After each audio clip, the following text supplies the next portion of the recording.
Europe 1. Question de santé avec le docteur Gérald Kierzek et Isabelle Quenin.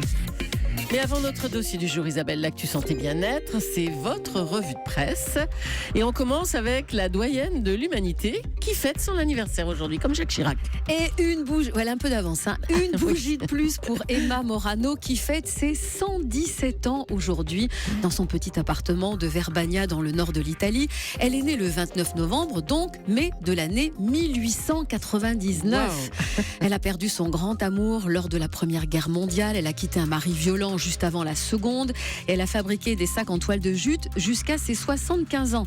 Alors le secret de son exceptionnelle longévité, les conseils d'un médecin quand elle avait 20 ans et qui lui avait recommandé 3 œufs par jour, 2 crus et 1 cuit, pas le contraire. Un peu de viande et très peu de fruits et de légumes.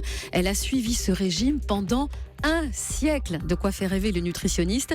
Elle a abandonné les œufs crus il y a peu et depuis ne se nourrit que de biscuits. Autonome jusqu'à ses 115 ans, désormais elle ne bouge plus de son petit 2 pièces. Allez Emma, rendez-vous l'année prochaine. C'est le retour de certaines maladies du temps passé, Isabelle. On pensait en avoir fini avec la syphilis. Or, des chiffres rendus publics aujourd'hui font état d'une progression massive de 56% entre 2013 et 2016.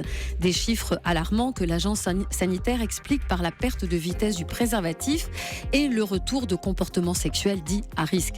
Mais Julie, au chapitre des maladies dont on ne parlait plus, il n'y a pas que la syphilis, car en Australie, le scorbut fait son retour. Alors, maladie le scorbut, d'un autre âge, ça mais aussi, oui, ça a toujours été la maladie associée au voyage au long cours, ces mois en bateau où les fruits frais manquaient, faute d'approvisionnement. Alors plus besoin de prendre la mer. En Australie, ce sont les mauvaises habitudes alimentaires qui seraient en cause, pas assez de fruits et légumes dans l'assiette, ou alors ceux qui sont consommés sont trop cuits. Et ça c'est important car cela montre que l'on peut manger les bons aliments mais détruire tout leur intérêt par un mauvais mode de cuisson. La vitamine C des fruits est indispensable à la fabrication du collagène qui reconstruit le tissu conjonctif. En gros, pas de vitamine C égale pas de cicatrisation.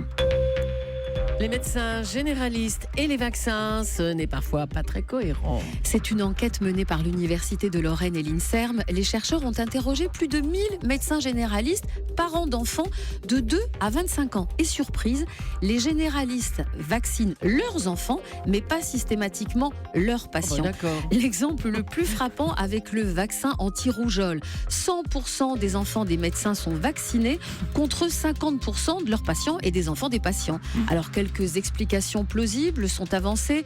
Pas facile d'argumenter et de convaincre quand on a la salle d'attente pleine et surtout la méfiance généralisée qui s'est installée et qui fait douter de l'intérêt de la vaccination. Julie, la grippe? Toujours pas vaccinée. Allez, c'est bon. Merci Isabelle. On va se retrouver dans un instant avec notre dossier santé du jour. Les pieds douloureux, le mal aux pieds, ça arrive en deux juste après le mal de dents dans les douleurs les plus insupportables. Pieds douloureux, quand faut-il et pourquoi faudrait-il consulter un podologue? Vous appelez le 3921 pour poser toutes vos questions et vous réagissez bien sûr sur Twitter avec le hashtag 20santé. À tout de suite.